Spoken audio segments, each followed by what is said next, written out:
Hello dear students, welcome to the new session of biology. So in this video we are going to study about the separation and isolation of DNA fragments.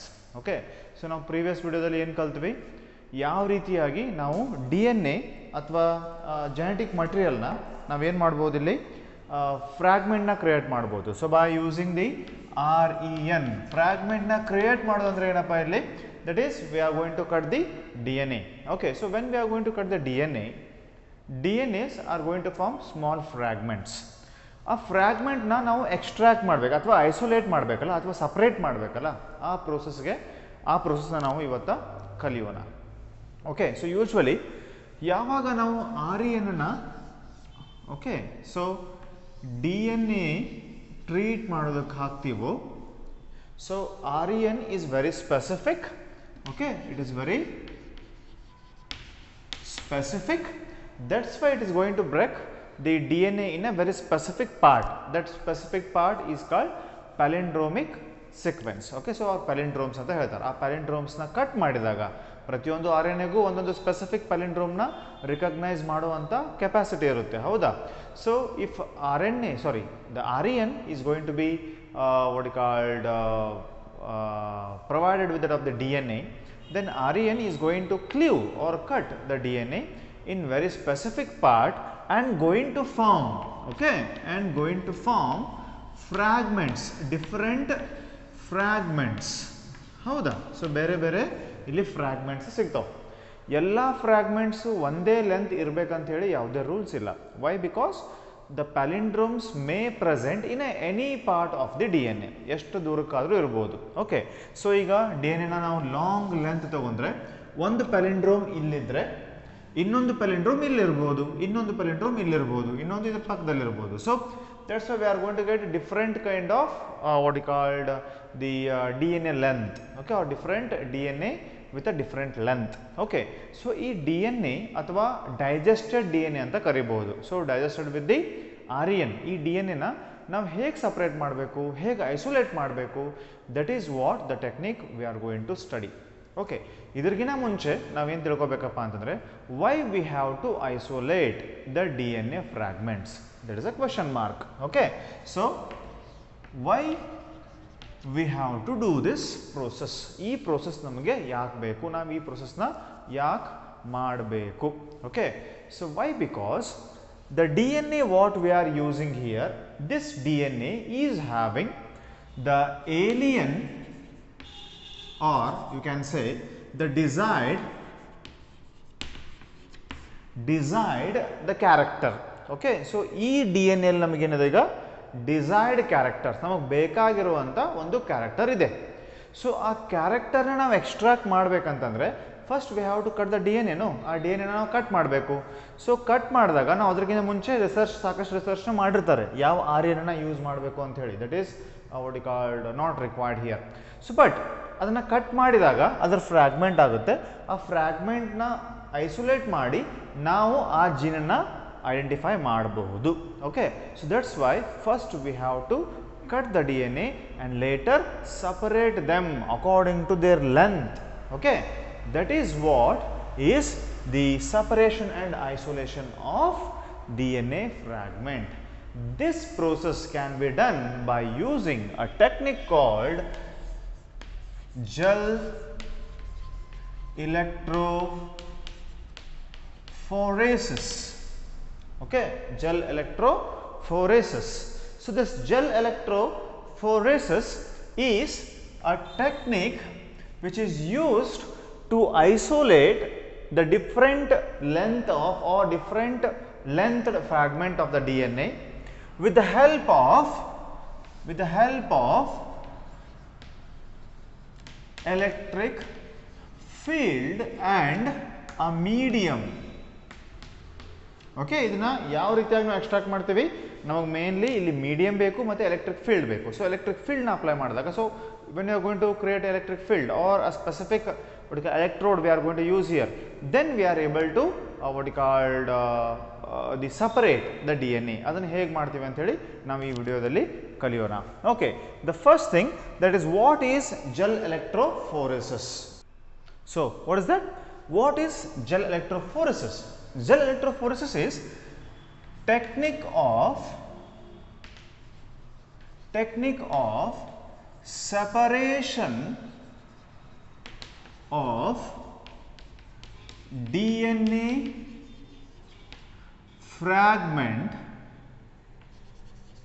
fragments, okay, technique of separation of DNA fragments according to their length,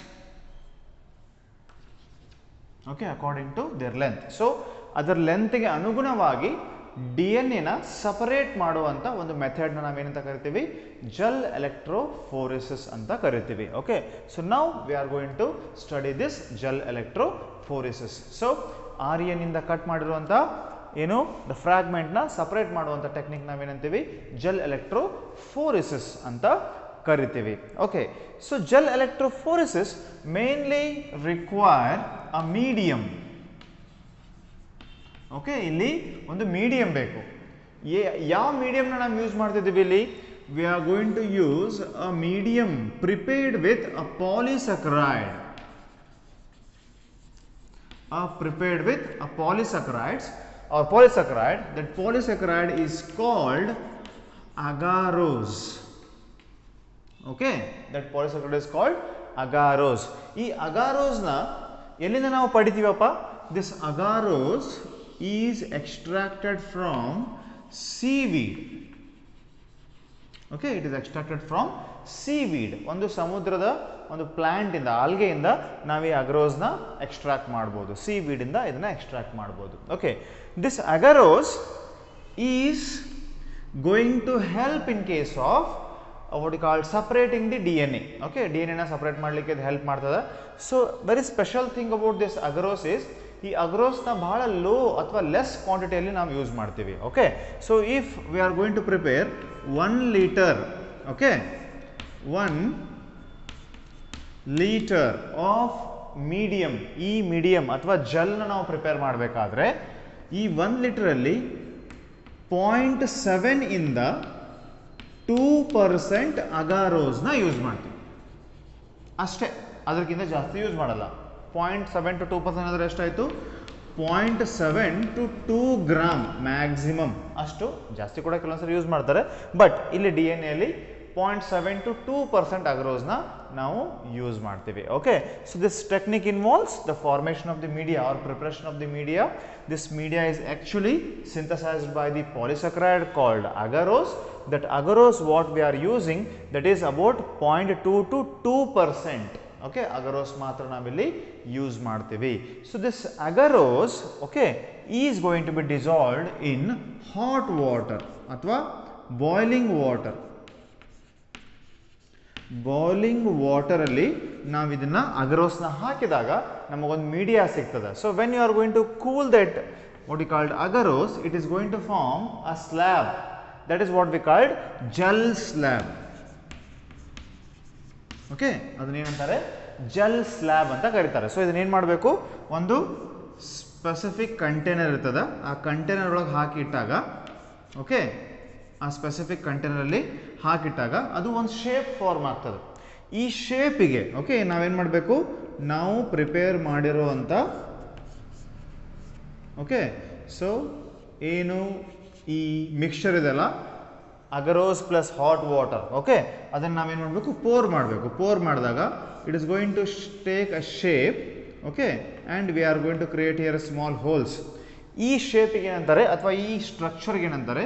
gel slab ಅಂತ ಕರೀತಾರೆ. That is how we are going to synthesise the or prepare the gel slab. ಈ gel slab ಆದಮೇಲೆ next process DNA separation ಅಥವಾ isolation process begin ಅಥವಾ start ಆಗುತ್ತೆ. Okay, so this is how we are going to prepare the gel slab. Okay, so ನಾವೇನು ಮಾಡಿದ್ವಿ? We have prepared the gel slab. Okay, ನಾವೇನು ಮಾಡಿದ್ವಿ? Gel ಸ್ಲ್ಯಾಬ್ನ prepare ಮಾಡಿದ್ವಿ. After preparation of this gel slab V have to keep ಆ gel ಸ್ಲ್ಯಾಬ್ನ ನಾವೇನು ಮಾಡಬೇಕು? ಒಂದು ಸೆಟಪ್ ಅಲ್ಲಿ ಇಡಬೇಕು. ಈ ಬ್ಲೂ ಕಲರ್ ಇದೆ ಅಲ್ಲ, ಇದೇನಿದು? Gel electrophoresis tray. ಈ ಟ್ರೇ ಒಳಗಡೆ ನಾವೇನು ಮಾಡಬೇಕು ಇವಾಗ ಜೆಲ್ ಸ್ಲ್ಯಾಬ್ನ ಇಡಬೇಕು. Okay, so what we have to do in this tray, okay ಇದು ಟ್ರೇ ಅನ್ಕೊಳ್ಳಿ. ಈ ಟ್ರೇ ಅಲ್ಲಿ ನಾನು ಏನು ಮಾಡ್ತೀನಿ, ಇದು ಜೆಲ್ ಸ್ಲ್ಯಾಬ್ ಅನ್ಕೊಳ್ಳಿ. ಈ ಜೆಲ್ ಸ್ಲ್ಯಾಬ್ನ ಈ ಟ್ರೇ ಒಳಗಡೆ ಇಡಬೇಕು ಈ ಥರ. Okay, so that this gel slab is going to be kept inside this tray like this. Okay, ಈ ಥರ ಇಡಬೇಕು. ಈ ಥರ ಒಳಗಡೆ ನಾವಿಲ್ಲಿ ಸ್ಲ್ಯಾಬ್ ಇರ್ತದೆ, ಇದು ಹೊರಗಡೆ ಟ್ರೇ ಇರ್ತದೆ, ಇದು ಇಡಬೇಕು. So later this complete chamber ಅದೇನಾಗ್ತದಲ್ಲ ಆ ಟ್ರೇ ಒಳಗಡೆ we have to pour the buffer solution. Okay, ಒಂದು ಸೊಲ್ಯೂಷನ್ ಇರ್ತದೆ ಬಫರ್ ಸೊಲ್ಯೂಷನ್. ಆ ಬಫರ್ ಸೊಲ್ಯೂಷನ್ ನಾವೇನು ಮಾಡಬೇಕು, ವಿ ಹ್ಯಾವ್ ಟು ಪೋರ್. ಎಲ್ಲ ಕಂಪ್ಲೀಟ್ ಜೆಲ್ ಏನಿರ್ತದಲ್ಲ ಅದು ಬಫರ್ ಸೊಲ್ಯೂಷನ್ ಒಳಗಡೆ ಇರಬೇಕು. ಓಕೆ, ಆ ಬಫರ್ ಸೊಲ್ಯೂಷನ್ ಒಳಗಡೆ ಆ ಜೆಲ್ ಸ್ಲ್ಯಾಬ್ ಇರಬೇಕು. ಓಕೆ, ಸೊ ಇದು ಒಂಥರ ಹೆಂಗಾಗ್ತದಪ್ಪ ಅಂದರೆ ಸಾಫ್ಟ್ ಜೆಲಿ ಲೈಕ್ ಅಪಿರಿಯನ್ಸ್. ಒಂಥರ ಜೆಲಿ ಚಾಕ್ಲೇಟ್ ತಿಂತಿರಲ್ಲ ಅದೇ ರೀತಿ ಜೆಲಿ ಟೈಪ್ ಇದು ಸ್ಲ್ಯಾಬ್ ಆಗಿರ್ತದೆ, ಒಂದು ಜೆಲಿ ಕೇಕ್ ಥರ ಆಗಿರ್ತದೆ ಅಥವಾ ಸ್ಕ್ವೇರ್ ಥರ ಆಗಿರ್ತದೆ. ಓಕೆ, ಸೊ ಇದು ಸ್ಲ್ಯಾಬ್. ಈ ಸ್ಲ್ಯಾಬಲ್ಲಿ ನಮಗೇನು ಕಾಣ್ತಾವಪ್ಪ, ಸ್ಮಾಲ್ ಹೋಲ್ಸ್ ಕಾಣ್ತಾವೆ. ಓಕೆ, ರೆಕ್ಟ್ಯಾಂಗ್ಯುಲರ್ ಹೋಲ್ಸ್ ಕಾಣ್ತಾವೆ. ಈ ಹೋಲ್ಸ್ನ ಏನಂತಾರಪ್ಪ, DNA ಸ್ಯಾಂಪಲ್ ಲೋಡಿಂಗ್ ಪಾಯಿಂಟ್ ಅಂತ ಕರೀತಾರೆ, ಅಥವಾ ಇದನ್ನ ವೆಲ್ ಅಂತಾನು ಕರೀತಾರೆ. ಓಕೆ, ಲೋಡಿಂಗ್ ವೆಲ್ ಅಂತಾನು ಕರೀತಾರೆ. So DNA loading sample loading points or DNA wells ಅಂತಾನು ಕರೀತಾರೆ. Okay, so we have to put DNA inside this well. Okay, ಈ ಸ್ಮಾಲ್ ಏನ್ ಹೋಲ್ ಇದೆಲ್ಲ ಅದರೊಳಗಡೆ ನಾವು DNA ಹಾಕಬೇಕಾಗ್ತದೆ. ಓಕೆ, ಈ ಕಂಪ್ಲೀಟ್ ಸೆಟಪ್ಗೆ ನಾವೇನು ಮಾಡಬೇಕು, ಇವಾಗ ಎಲೆಕ್ಟ್ರಿಕ್ ಕರೆಂಟ್ನ ಪಾಸ್ ಮಾಡಬೇಕು. So we have to give the electricity. ಒಂದು ಎಂಡಿಗೆ ಯಾವ ಕಡೆ ವೆಲ್ ಇರ್ತದಲ್ಲ ಆ ಎಂಡಿಗೆ ನಾನೇನು ಮಾಡ್ತೀನಿ, ನೆಗೆಟಿವ್ ಕನೆಕ್ಷನ್ ಕೊಡ್ತೀನಿ. Where there is no well ಅದರ ಅಪೋಸಿಟ್ ಡೈರೆಕ್ಷನ್ ನಾ ಏನು ಮಾಡ್ತೀನಿ, ಪಾಸಿಟಿವ್ ಕರೆಂಟ್ನ ಕೊಡ್ತೀನಿ. Okay, so please remember, well ಇರೋ ಪಾರ್ಟಿಗೆ ನೆಗೆಟಿವ್ ಕರೆಂಟ್ ಮತ್ತು ಅಪೋಸಿಟ್ ಪಾಯಿಂಟಿಗೆ ಪಾಸಿಟಿವ್ ಕರೆಂಟ್. ಯಾಕೆ ಅಂತ ನಾನು ಹೇಳ್ತೀನಿ ಇವಾಗ. Okay, so this is what the setup. ಈ ಸೆಟಪ್ ರೆಡಿ ಆಯ್ತಲ್ಲ, ನಾವು what we have to do, we have to pour or we have to put the what you call the DNA what we are fragmented. REN ಹಾಕ್ಬಿಟ್ಟು ನಾವೇನೀಗ REN ಜೊತೆ ಏನು DNA ಹಾಕಿದ್ವಲ್ಲ ಈ DNA ಏನಾಗಿದೆ ಇವಾಗ, this is going to form a many fragments of different length. ಈಗೇನಾಗಿದೆ ಫ್ರಾಗ್ಮೆಂಟ್. ಈ particular ಥಿಂಗ್ನ ನಾವೇನು ಮಾಡಬೇಕು ಇವಾಗ, ಇದರಲ್ಲಿ ಪೋರ್ ಅಥವಾ ಇದರಲ್ಲಿ ಲೋಡ್ ಮಾಡಬೇಕು. ಓಕೆ, ಅದನ್ನು ಲೋಡಿಂಗ್ ಅಂತ ಕರೀತಾರೆ. ಲೋಡ್ ಮಾಡಬೇಕು. ಲೋಡ್ ಮಾಡಿಬಿಟ್ರೆ ನಮಗೆ DNA ಕಾಣಲ್ಲ. It is very difficult to check the what is the presence of DNA because it is colourless usually. Okay, ನಾವೀಗ ಏನು ಮಾಡಬೇಕಪ್ಪ, we have to use, okay we have to use a colour or stain to what is called identify the DNA. When we are going to put the DNA inside this well, we have to identify. To identify that, we have to mix the DNA with the what we called a color. That color is called stain. Okay, the stain. So ಏನು ಮಾಡ್ತೀವಿ ಇವಾಗ, ಈ DNA ನ we have to take in a small what we called a vial or in case of test tube. ಆ test tube ಅಲ್ಲಿ ನಾವೇನು ಮಾಡಬೇಕು ಇವಾಗ, ಈ ಫ್ರಾಗ್ಮೆಂಟ್ಸ್ ಇರೋ DNA ನ ಈ DNA ಜೊತೆ we have to put a stain called ethidium bromide. Okay, ನಾವೇನು ಮಾಡಬೇಕು ಇವಾಗ, ಆ REN ಜೊತೆ ಏನು ಮಿಕ್ಸ್ ಮಾಡಿದೀವಲ್ಲ there we have to mix with ethidium bromide. ethidium bromide is stain, DNA stain. ಅದು ಯಾವ ಟೈಪ್ ಸ್ಟೇನ್ ಅಂತ ಹೇಳಿ ಆಮೇಲೆ ಹೇಳ್ತೀನಂತೆ. Okay, so it's a ethidium bromide is a stain. It is a usually going to appear orange color. So now what we have to do, this ethidium bromide mixed DNA fragments. Okay, so what is present in this, now we have DNA plus ಇದನ್ನ ETBR ಅಂತ ಬರಿತೀನಿ ನಾನು, ETBR. Okay, ethidium bromide ಮತ್ತೆ DNA mix ಆಗಿದೆ. ಈ ಸ್ಯಾಂಪಲ್ನ ನಾನು ಏನು ಮಾಡ್ತೀನಿ ಇವಾಗ, this sample is going to loaded in this loading points. ಈ ಲೋಡಿಂಗ್ ಪಾಯಿಂಟ್ ಅಲ್ಲಿ ಏನು ಮಾಡಬೇಕು ಇವಾಗ, DNA ಸ್ಯಾಂಪಲ್ನ ethidium bromide ಜೊತೆ ಹಾಕಬೇಕು. ಸೊ ಹಾಕಿದಾಗ ಅಲ್ಲಿ ಆ DNA ಪೂರ್ತಿ ಆ ಕಂಪ್ಲೀಟ್ ಚೇಂಬರ್ ಒಳಗೆ ಹೋಗಿ ಫಿಲ್ ಆಗಿರ್ತದೆ. ಓಕೆ, ಸೊ ಈ ಜೆಲ್ನ ನೀವು ಕಟ್ ಮಾಡಿ ನೋಡಿದಾಗ, so later I will explain that. So ಇದನ್ನ ನೋಡಿದಾಗ ಇಲ್ಲಿ ನೀವೇನು ಕಾಣ್ತದೆ, DNA ಲೋಡ್ನ ಇಲ್ಲಿ ಮಾಡಿರ್ತೀವಿ. So when we are going to apply electric current, ಆ ಪಾರ್ಟಿಗೆ ಎಲೆಕ್ಟ್ರಿಕ್ ಕರೆಂಟ್ನ ನಾವು ಅಪ್ಲೈ ಮಾಡಿದಾಗ DNA will start moving towards positive end from the negative end. ಅರ್ಥ ಆಯ್ತಾ? ಸೊ ಏನಾಗ್ತದೆ, ಈಗ DNA ನಾನು ಇಲ್ಲಿ ಹಾಕಿದೆ, ಅಲ್ಲಿಂದ ತೊಗೊಂಬಂದು ಇಲ್ಲಿ ಹಾಕಿದೆ. ಸೊ ಹಾಕಿದಾಗ ಯಾವಾಗ ನಾನು ಕರೆಂಟ್ ಸಪ್ಲೈ ಮಾಡ್ತೀನಲ್ಲ, ಅವಾಗ DNA will start to run. Okay, DNA will start to run. ಈ ಕಡೆ ಹಾಕಿದ್ರು ಕೂಡ DNA will start to run. Okay, ಈ ಥರ ರನ್ ಆಗ್ತದೆ DNA. So we are going to get different patches. ಯಾಕೆ ನಾವು ನೆಗೆಟಿವ್ ಕಡೆನೇ ನಾವು ಹಾಕಬೇಕು, ಪಾಸಿಟಿವ್ ಕಡೆ ಮಾಡ್ಬೋದಾಗಿತ್ತಲ್ಲ? Because DNA is acidic and negatively charged. Okay, it is negatively charged and it is acidic. That's why what we are going to do, we are going to put in case of the negative charge ಇರೋ ಅಲ್ಲಿ ನಾವು ಅದನ್ನ ಇಡ್ತೀವಿ. So ಮತ್ತು negative ಇದ್ರೆ ಮತ್ತೆ ಯಾಕೆ ನಾವು ನೆಗೆಟಿವ್ ಚಾರ್ಜ್ ಕೊಡ್ಬೇಕು ಸರ್ ಅಂತಂದ್ರೆ, ಸ್ವಲ್ಪ ಜಾಸ್ತಿ ಎನರ್ಜಿ ಕೊಟ್ಟರೆ, ಜಾಸ್ತಿ ಚಾರ್ಜ್ನ ಜಾಸ್ತಿ ಮಾಡಿದರೆ ಫಾಸ್ಟ್ ಆಗಿ ಮೂವ್ ಆಗ್ತದೆ ಅಷ್ಟೇ, ಮತ್ತೇನೂ ಇಲ್ಲ. So it is going to move little bit faster. Okay, so ಅದಕ್ಕಾಗಿ ನಾವಿಲ್ಲಿ ಚಾರ್ಜ್ನ ಕೊಡ್ತೀವಿ. ಸೊ ಚಾರ್ಜ್ ಕೊಟ್ಟಾಗ ಈ DNA ಫ್ರಾಗ್ಮೆಂಟ್ಸ್ ಏನು ಮಾಡ್ತಾವ, ಮೂವ್ ಆಗಲಿಕ್ಕೆ ಸ್ಟಾರ್ಟ್ ಆಗ್ತವೆ. So they will start to move. So movement is very interesting here. So one which is having longer fragment, okay, the fragment which is longer, okay, the fragment which are longer, they are going to move or going to what we call travel very long, very short distance. ಯಾವು ಉದ್ದ ಇರ್ತಾವಲ್ಲ ಫ್ರಾಗ್ಮೆಂಟ್ಸು, ಅವು ಸ್ವಲ್ಪ ದೂರ ಹೋಗ್ತಾವ.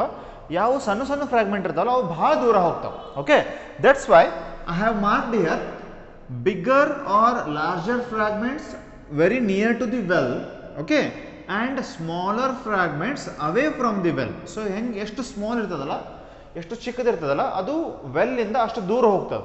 Okay, so because size ಕಡಿಮೆ ಇರೋದ್ರಿಂದ ಈಸಿಯಾಗಿ ಅದು ಪಾರ್ ಆಗ್ಬೋದು.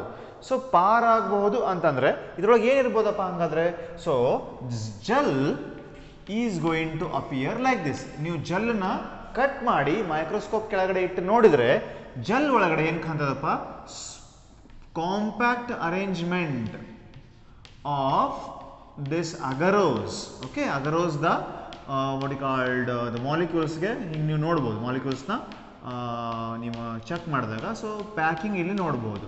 ಸೊ ಪ್ಯಾಕಿಂಗ್ ನೋಡಿದಾಗ ಆ ಪ್ಯಾಕಿಂಗ್ ನಡುವೆ ಸ್ವಲ್ಪ ಗ್ಯಾಪ್ ಇರ್ತದೆ. ಆ ಗ್ಯಾಪ್ ಇಂದ ಇವೇನಾಗ್ತಾವೆ, ತೂರ್ಕೊಂಡು ಹೋಗಿ, so they are going to what you called stay away from that of the negative current and move towards the positive current. So according to their size they are going to move. So ಜಾಸ್ತಿ ಉದ್ದ ಇದ್ರೆ ದೂರ ಹೋಗ್ಲಿಕ್ಕೆ ಆಗಲ್ಲ, ಅಲ್ಲಿ ಸ್ವಲ್ಪ ದೂರ ಆದ್ಮೇಲೆ ಸ್ಟಾಪ್ ಆಗ್ಬಿಡ್ತಾವ. ಜಾಸ್ತಿ ಸಣ್ಣ ಇದ್ರೆ ಅವು ಬಹಳ ದೂರ ಹೋಗ್ತಾವೆ. Okay, so that's why according to their length we are going to separate the DNA. DNA ನಾವೇನು ಮಾಡ್ಬೋದು, ಲೆಂತ್ಗೆ ಅನುಗುಣವಾಗಿ ಈ ಜೆಲ್ ಎಲೆಕ್ಟ್ರೋಫೋರೆಸಿಸ್ ಮೆಥಡ್ ಇಂದ ನಾವು ಸಪರೇಟ್ ಮಾಡಬಹುದು. Okay, so what we have now, we have different fragmented DNA. ಈ DNA ನಮಗೆ ಕಾಣಲ್ಲ. ಯಾಕೆ ಕಾಣಲ್ಲ? ಬಿಕಾಸ್ ಬರಿಗಣ್ಣಿಗೆ ನಮಗೆ ಕಲರ್ಲೆಸ್ ಇರೋದ್ರಿಂದ, ಜೆಲ್ ಕಲರ್ ಮತ್ತು DNA ಫ್ರಾಗ್ಮೆಂಟ್ ಕಲರ್ ಒಂದೇ ಆಗಿರೋದ್ರಿಂದ ನಮಗೆ ನೋಡೋಕೆ ಸಾಧ್ಯ ಇಲ್ಲ. Then what we have to do, ಸ್ವಲ್ಪ ಹೊತ್ತು ಆದಮೇಲೆ, ಎಷ್ಟು ಒಂದು 15 ಮಿನಿಟ್ಸು 30 ಮಿನಿಟ್ಸು ಎಷ್ಟು ನಾವು ಮೆನ್ಷನ್ ಮಾಡಿರೋ ಅಥವಾ ಒಂದು ರಿಸರ್ಚ್ ಮಾಡಿ ಒಂದು ವಾಟ್ ಯು ಕಾಲ್ಡ್ ಸ್ಟೇಬಲ್ ಟೈಮಿಂಗ್ನ ರಿಪೋರ್ಟ್ ಮಾಡಿದ ಮೇಲೆ ನಾವೇನು ಮಾಡಬೇಕು, ಅದನ್ನು ರನ್ ಮಾಡಬೇಕು. ರನ್ ಮಾಡಿದ ಮೇಲೆ ಅದನ್ನೇನು ಮಾಡಬೇಕು, we have to put this, okay, under UV radiation. Okay, ಇದನ್ನ UV radiation. Okay, so we have to put UV light. We have to put this under UV light. Okay, UV light ಕೆಳಗಡೆ ಇಟ್ಟಾಗ, so this all bands will start to appear glowing. ಇವೇನಾಗ್ತಾವ, glow ಆಗ್ತಾವ. ಯಾವ ರೀತಿ glow ಆಗ್ತಾವ, bright orange colour glow ಆಗ್ತಾವ. So they start to glow with a bright orange color. Okay, bright orange color alli avu glow agi now we can see the bands of DNA. Okay, so after this video I am going to add the image of this gel electrophoresis with a bands. ಆ bands na ನೋಡಿ ನೀವು clear ಆಗಿ. So UV radiation, blue color UV radiation na ಹಾಕಿದಾಗ so they will start glowing to the bright orange color. Why they are going to what you called appear bright orange color? Because we have added the ethidium bromide which is originally orange in color. So ಅದನ್ನು ನಾವು ಅಷ್ಟು bright ಆಗಿ ನೋಡ್ಲಿಕ್ಕೆ ಆಗಲ್ಲ ಯಾವಾಗ light ಇಲ್ಲದೆ ಇರುವಾಗ, UV light ಇಲ್ಲದೆ ಇರುವಾಗ. ಬಟ್ UV ಲೈಟ್ ಇದ್ದಾಗ ಬಹಳ ಬ್ರೈಟ್ ಆಗಿ ಕ್ಲಿಯರ್ ಆಗಿ ಲೆಂತ್ ಕೂಡ ನಾವು ನೋಡಬಹುದು ಇಲ್ಲಿ. Okay, so that's why we are going to add the ethidium bromide. So by this we are able to extract or separate. ನಾವೇನು ಮಾಡಿದೀವಿ ಈಗ? we have separated the DNA fragment according to their length. Okay, separate ಮಾಡಿದ್ವಿ. ನನಗೆ ಏನು ಬೇಕಪ್ಪ ಈಗ? ನನಗೆ ಬೇಕಾಗಿರುವಂಥ ಜೀನು ಎಲ್ಲಿದೆ ಈಗ? ಸ್ಮಾಲ್ ಫ್ರಾಗ್ಮೆಂಟ್ ಅಲ್ಲಿ ಇದೆ ಅಂತ ತಿಳ್ಕೊಳ್ಳೋಣ. Okay, it is present in the smaller fragment of the DNA that what we what you call produced from the digestion with the REN. ಆ ಸಣ್ಣ ಫ್ರಾಗ್ಮೆಂಟ್ ಅಲ್ಲಿ ಇದೆ ಅಂತ ತಿಳ್ಕೊಳ್ಳೋಣ. ಸೊ ನಾವು what we have to do? ನಾವು we have to cut this. ಎಲ್ಲ stop ಮಾಡಬೇಕು, ಪ್ರೊಸೆಸ್ನ ಸ್ಟಾಪ್ ಮಾಡಿದ್ಮೇಲೆ ಸಪ್ರೇಷನ್ ಆಗಿದೆ ಅಂತ ಗೊತ್ತಾದ್ಮೇಲೆ ನಾವೇನು ಮಾಡಬೇಕು? ಶಾರ್ಪ್ ನೈಫ್ನ ತಗೊಂಡು ನಾವೇನು ಮಾಡಬೇಕು? ಆ ಜೆಲ್ನ ಕಟ್ ಮಾಡಬೇಕು. ಯಾವ ರೀತಿ ನಾವು ಕೇಕ್ನ ಕಟ್ ಮಾಡಿ ಹೊರಗಡೆ ಪೀಸ್ ತೆಗಿತೀವಲ್ಲ ಅದೇ ರೀತಿ ಇಲ್ಲಿ ಏನು ಮಾಡಬೇಕು? We have to cut this part. ನನಗೆ ಗೊತ್ತಿದೆ ಇದರೊಳಗಿದೆ ಅಂತ ಹೇಳಿ, ನನಗೆ ಬೇರೆ ರಿಸರ್ಚಿಂದ ಗೊತ್ತಾಗಿದೆ. ಸೊ ನಾವು what I have to do? I have to extract this. ಇದನ್ನು ಕಟ್ ಮಾಡಿ ಹೊರಗಡೆ ತಗೋಬೇಕು. So now I am going to take this outside. ಇದರೊಳಗೆ ಏನಿದೆಪ್ಪ ಈಗ? ಇದರೊಳಗಡೆ ಸ್ಮಾಲ್ ಫ್ರಾಗ್ಮೆಂಟ್ ಇದೆ. So cutting of gel and taking out of the required fragment length is called elution. Okay, ಇದನ್ನ ಏನಂತ ಕರೀತಾರೆ? ಇಲ್ಯೂಷನ್ ಅಂತ ಕರೀತಾರೆ. This process is called elution. Okay, what is that? Cutting the gel fragment which is required, okay, and taking it out is called elution. So now this DNA what we called material is trapped inside the gel. idenagida ಆ gel ಒಳಗಡೆ trap ಆಗಿದೆ. ನಾವು ಅದನ್ನು ಹೆಂಗೆ ತೆಗಿಬೇಕು? Again we are going to dissolve the gel. By dissolving the gel ಏನು ಮಾಡಬೇಕು? ಮತ್ತೆ ಬೇರೆ ಒಂದು ಸೊಲ್ಯೂಷನ್, ಬಫರ್ ಸೊಲ್ಯೂಷನ್ ಇರ್ತದೆ, ಅದರೊಳಗೆ ಹಾಟ್ ವಾಟರಲ್ಲಿ ಹಾಕಿ ಡಿಸಾಲ್ವ್ ಮಾಡಿದಾಗ ನಾವು we are going to get the fragment. ಆ ಫ್ರಾಗ್ಮೆಂಟ್ನ ತಗೊಂಡು ನಾವು ಫರ್ದರ್ ಪ್ರೊಸೆಸ್ನ ಮಾಡಬಹುದು. This is what the gel electrophoresis. Okay, so this process is going to help in case of what? Separation and isolation of DNA fragment. ನಾವೇನು ಮಾಡಿದ್ವಿ? First DNA ಫ್ರಾಗ್ಮೆಂಟ್ನ digest ಮಾಡಿದ್ವಿ. ಡೈಜೆಸ್ಟ್ ಮಾಡಿದ್ದನ್ನು ನಾವು ಜೆಲ್ ಒಳಗೆ ಹಾಕಿದ್ವಿ. ಆಮೇಲೆ ಅದನ್ನು ಲೆಂತ್ ವೈಸ್ ಸಪರೇಟ್ ಮಾಡಿದ್ವಿ. ಆಮೇಲೆ ಅದನ್ನು ಐಸೋಲೇಟ್ ಮಾಡಿದ್ವಿ. ಐಸೋಲೇಟ್ ಮಾಡಿ ನಮಗೆ ಬೇಕಾಗಿರೋ ನೆಕ್ಸ್ಟ್ ಪ್ರೊಸೆಸ್ಸಲ್ಲಿ ಅದನ್ನು ಯೂಸ್ ಮಾಡಿದ್ವಿ. This is what gel electrophoresis. Okay, so if you have any doubt you can what you call comment me. So what you call and you can ask me the questions. Thank you.